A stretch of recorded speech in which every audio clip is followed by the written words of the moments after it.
and for your man being John Dramani Mahama, and where I pa and as a tour. Nina and the sentinel, a year abroad for be on more anything abroad among penny for mobile and a mobile Ghana, Kunkuimu, and I just say, on be a nation or Michael Konganaimo. Now, here, best vice president of the Republic of Ghana, no, they honored a year Dr. Muhammadu Bawumia or Nasisia or your former and ex-vice president of the Republic of Ghana. Amajes Amati and on Tikukum, Adenti and a Juma Power, no Mama Ababayano, or no Baumiana, or no ex, or no vice president, no, or no now, only a nation, a man is a Wayadi pa. A bushing for and some brand new putties in the HMU. Ah, I and Casa TV subscribe. Like and as I say, my mother will be so many other man so this is a good months when you be having a bedding.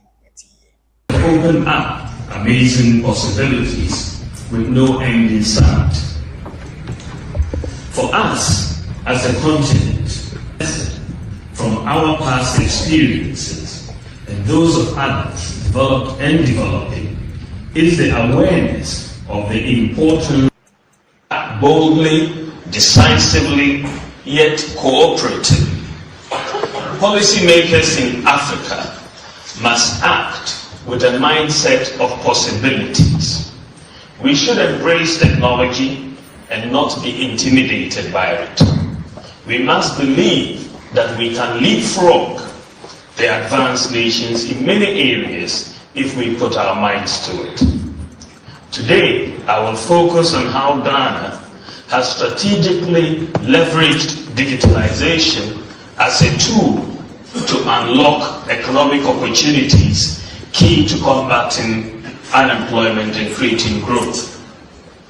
For over 60 years after independence, Ghana had largely an informal system without many of the basic elements necessary for a modern economic system.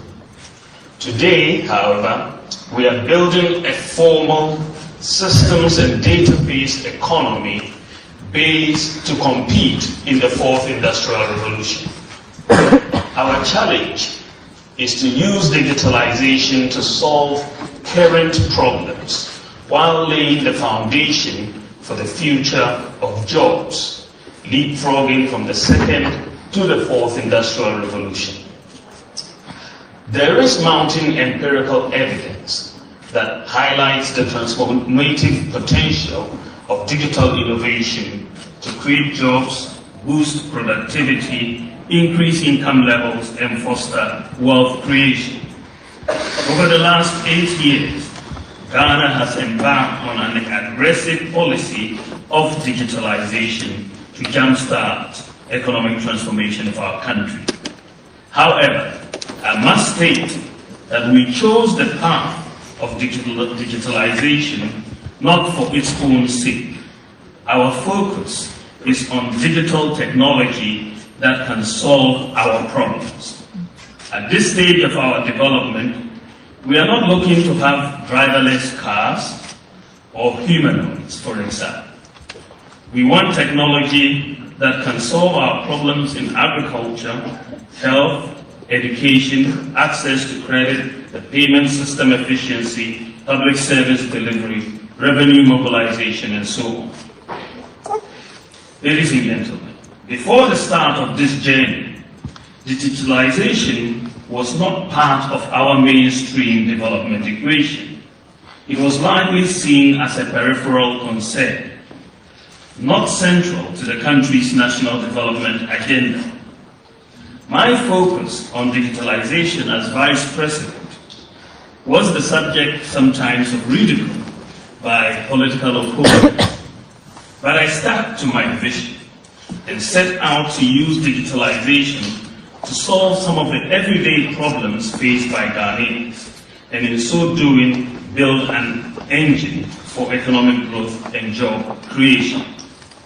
The most important challenge for our economy as far as digitalization was concerned was that in Ghana, most people couldn't be uniquely identified. Practically, it was possible to be born live your entire life, die and be buried in Ghana without there being any official record that you ever existed. Everyday interactions with public services, whether it's by applying for a driver's license, passport, or any government permit, became difficult. Corruption was also widespread, and taking bribes became almost normal in the delivery of many public services. Other challenges we faced included that the absence of a functional national property address system. A modern economy simply cannot function without a reliable address system. A large formal economy also existed, the reliance on cash payments. The informal sector dominates much of our economy, and cash transactions were the norm, which makes tracking and managing economic activity difficult. We also had a large portion of the population lacking access to formal financial services and leaving many financially excluded from the system. Our databases were mostly working in the organization's own silo, and they were not integrated with that of other public service providers, creating inefficiencies across various sectors. We also had manual record keeping, which was predominant in our health care system, and this slowed down the processes of service delivery. Also, those living in rural and remote regions were very much underserved with limited access to quality healthcare services. Most citizens did not file taxes, and there was no effective way to track or ensure widespread tax compliance. When we came into office, only 4% of the adult population had tax identification numbers. We also had no broad-based, individualized credit scoring system. And can you imagine what will happen, ladies and gentlemen, to employment in the United States if you face some of these challenges, such as no social security number, no address system, no credit scoring, and so on? It will be a completely different economy that will emerge. So I came to the conclusion that most of the problems and challenges that we faced as a nation